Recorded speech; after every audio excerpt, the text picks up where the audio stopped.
هيجرى لها حاجة من الوحدة. قاعدة لوحدها مع الكلب ومش لاقية حاجة تعملها، وبتنشر لقاءاتها القديمة علشان الناس تحس بيها. حرية فرغلي بتستغيث بالجمهور بطريقة غير مباشرة، والمتابعين بيوجهوا رسالة للمخرجين: شغلوها أرجوكم، تعالوا نقول لكم إيه التفاصيل. بعد غياب طويل عن الظهور في الساحة الفنية، حرية فرغلي رجعت من تاني اتصدرت لترند، وده بسبب شكوتها من الوحدة وإن مفيش حد بيسأل عنها، رغم إنها مش المرة الأولى اللي تعمل فيها كده. لكن الجمهور اتعاطف معاها المرة دي، خاصة إنها اضطرت تنشر لقاءات قديمة ليها علشان خاطر تلفت نظر الناس. ونشرت فيديو قديم بتقول فيه: مش عارفة الناس بتحسدني على ايه، انا واحدة عايشة لوحدي مع الكلب بتاعي، تليفوني مش بيرن، قاعدة على الايباد طول الوقت، عندي 46 سنة، نفسي اتجوز ويكون عندي عيلة، وكل ده ما حصلش لحد دلوقتي، فانا مش عارفة هما بيحسدوني على ايه. وكملت كلامها وقالت: امي بتجيلي وتزورني، بروح لها وازورها، وبروح كمان لبابي. أخويا كنت قاعدة معاه في السلمانية، بس هو طيار أصلا، دايما مش موجود ومسافر.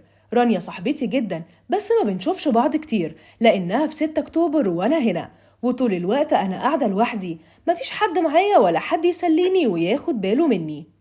آخر ظهور لحرية من شهور كان بفيديو قديم ليها بتتكلم فيه عن رغبتها الملحة في الإنجاب، وإنها كان نفسها تبقى أم. لكن الحلم اتحول لسراب لما عرفت إصابتها بورم خبيث في الرحم، واضطرت تعمل من بعدها عملية الإزالة. الغريب هنا بقى كان تعليقات الناس اللي كانت بتحسدها إنها ما بتخلفش، وقالت لها: يا بختك، انتي محرومة من الإزعاج اللي احنا عايشين فيه، واللي يقول لها إنها في نعمة كبيرة من ربنا، وتعليقات كتير بنفس الشكل ده. رغم إن الفيديوهات قديمة ونشرته عدة مرات، لكن الجمهور كان متعاطف معاها بشكل كبير، واللي لفت نظرهم أكتر إن محدش بقى يعرض على حرية أي أعمال نهائي. ولما بتتعاقد على عمل، يا إما ما بيظهرش للنور غير بعد سنين، أو يكون ما بيلقش بنجمة صف أول زيها، وده اللي خلاهم شايفين إن حتى المخرجين والمنتجين بيستغلوها وبيستغلوا إنها مش لاقية شغل تشتغله. وفي ناس تانية هجمتها وشايفة إنها بتتاجر بظروفها ووحدتها، وإن ممكن تعمل أي نشاطات تشغلها عن الوحدة اللي هي بتعيشها، خاصة يعني إنها ظروف ناس كتير مشابهة ليها وبيعيشوا نفس الوحدة دي، ومحدش بيطلع يشتكي.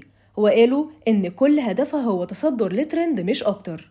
تفتكروا إيه السبب إن أصحاب حرية في الوسط الفني استغنوا عنها وما بقوش يسألوا عليها؟ وهل تصرفها في استغاثتها بالجمهور من الوحدة تصرف صحيح؟ شاركونا رأيكم في الكومنتات.